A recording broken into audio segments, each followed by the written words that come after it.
Welcome back to the channel. My name is Asia, and this is a Northeast Florida Zone 9 vegetable garden tour in mid-June. And first, we're going to look at one of my favorite specimens, and that is this watermelon plant that I found a couple weeks ago growing as a volunteer. I didn't plant this. It just happened to be here, so I've been monitoring it. It's in an unusual spot right now, but I like it, and it's happy. Look at the growth from a couple weeks ago to today. I also want to share something that's kind of gnarly looking, so that's why I keep it hidden.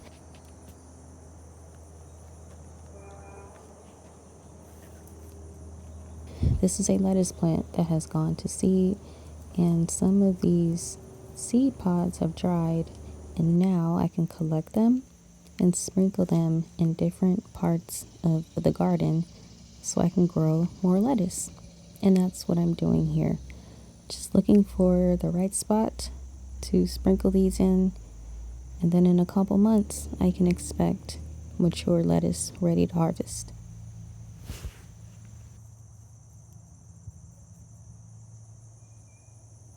The rest of this video is mostly going to be a comparison of where we are today versus a few weeks earlier.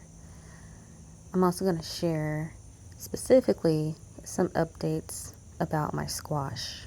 These aren't squash, these are peppers, but later in the video I'll share the aftermath of my experiment.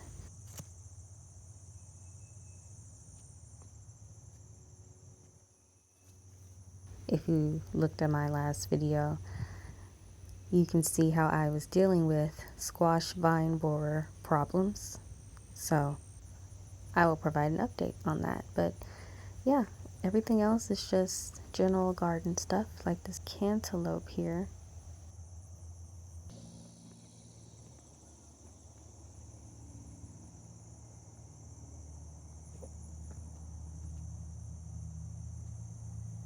I'm growing these with lettuce. I broadcast seeded them, and this is what they look like today. The lettuce is still in there. And this is the first of the cantaloupe fruit.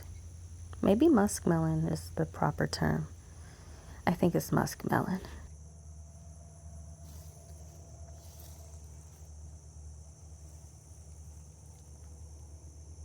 The sunflowers are getting larger. Here's how they look before.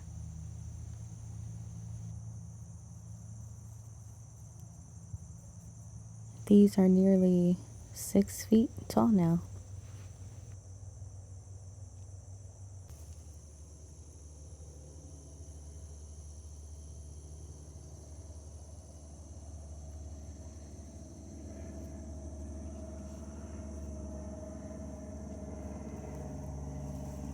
And I have an update on the squash that I had to remove from its stem.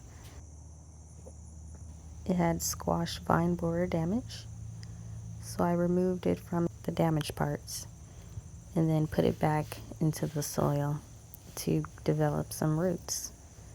This was before, and this is today. I don't see that much change to it.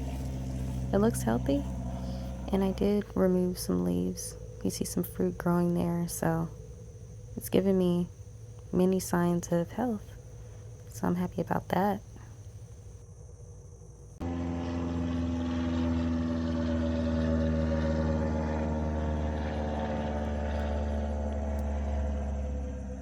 These are more of the same squash plants. To be specific, they are yellow crookneck squash. I've trellised all of them. As you can see, a few weeks earlier, they were not too far off the ground, and now they've grown a lot higher. This is also me talking about how I was injecting them with Bacillus thuringiensis, aka BT, to get rid of those squash vine borers. So now, I mean, the plants, they're doing pretty well. They're off the ground. They have been treated with BT, both as a spray And as the injection, if you want to learn more about that, go to my previous video. So yeah, this is such an improvement. This is the longest I've been able to keep these alive in a season, and they're looking pretty healthy. Earlier, I did show you how I was pollinating these by hand because my pollinators weren't doing a good enough job, so I had to go in and do that myself. Well, this is the result.